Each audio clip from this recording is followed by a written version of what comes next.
If a man has trouble getting a woman pregnant, he may have a condition known as infertility. His doctor may recommend a procedure to collect his sperm so it can be used to help him father a child. The male reproductive system includes the testicles, also known as testes, which are two glands in a pouch of skin called the scrotum. The testicles normally produce and store reproductive cells, called sperm. The scrotum is outside the body, which keeps the testicles cool enough to make sperm. Connected to each testicle is a mass of coiled tubes, called the epididymis. Each epididymis stores immature sperm while they continue to develop. During sex, sperm travel through a tube attached to the epididymis, called the vas deferens, to another tube, called the ejaculatory duct. There, sperm mix with fluid from two glands, called seminal vesicles, as well as the prostate gland. Now called semen, this fluid mixture exits the man's body through the urethra, the tube inside the penis that usually carries urine. If a man has sex with a woman, this process, called ejaculation, deposits semen in her vagina. Semen contain tens of millions of sperm. From the vagina, the sperm in the semen can travel to and fertilize an egg from the woman's body. Fertilization of the egg marks the beginning of human development during pregnancy. Sperm retrieval and collection are usually performed for a condition called azoospermia, where a man has no measurable amounts of sperm in his semen. There are two types of azoospermia. The first type, called obstructive azoospermia, occurs when the pathway of sperm out of the body is blocked. The second type of azoospermia, called non-obstructive azoospermia, occurs when the testicles produce little or no sperm.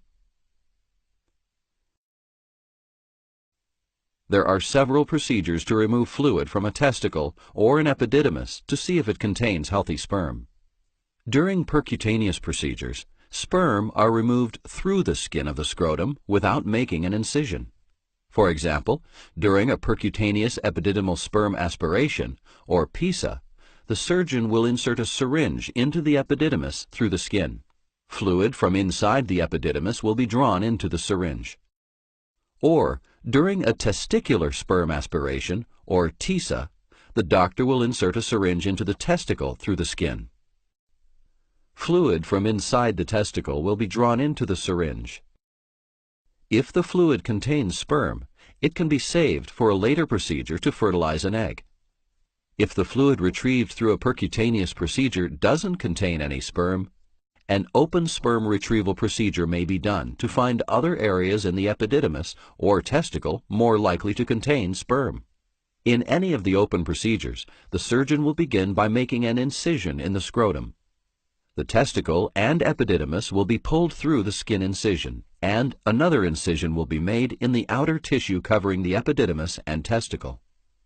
During an open fine needle aspiration, the surgeon will insert a needle into several areas of the epididymis. Each time the needle is inserted, fluid will be removed. During a microsurgical epididymal sperm aspiration, or MESA, the surgeon will use an operating microscope to get a magnified view of the epididymis. The surgeon will make a tiny incision in the thin tissue covering the epididymis to reveal the coiled tubes inside. Then, a tiny hollow tube, called a micropipette, will be used to puncture one or more of the coiled tubes and remove fluid from inside it. After removing the fluid, the tissue covering the epididymis will be closed with sutures. Another open procedure is called microsurgical testicular sperm extraction, or microtesy. In this procedure, the surgeon will make a small incision in the tissue covering the testicle instead of the epididymis. Next, the surgeon will use an operating microscope to look at the tiny tubes inside the testicle. A tissue sample of the tubes most likely to contain healthy sperm will be removed. The sample will be examined under a microscope to see if it contains healthy sperm. If no sperm are found, more samples will be removed and examined. Once sperm are found, the tissue sample will be stored for later use. Then the tissue covering the testicle will be closed with sutures. After all of these open procedures, the surgeon will close the tissue covering the epididymis and testicle with sutures.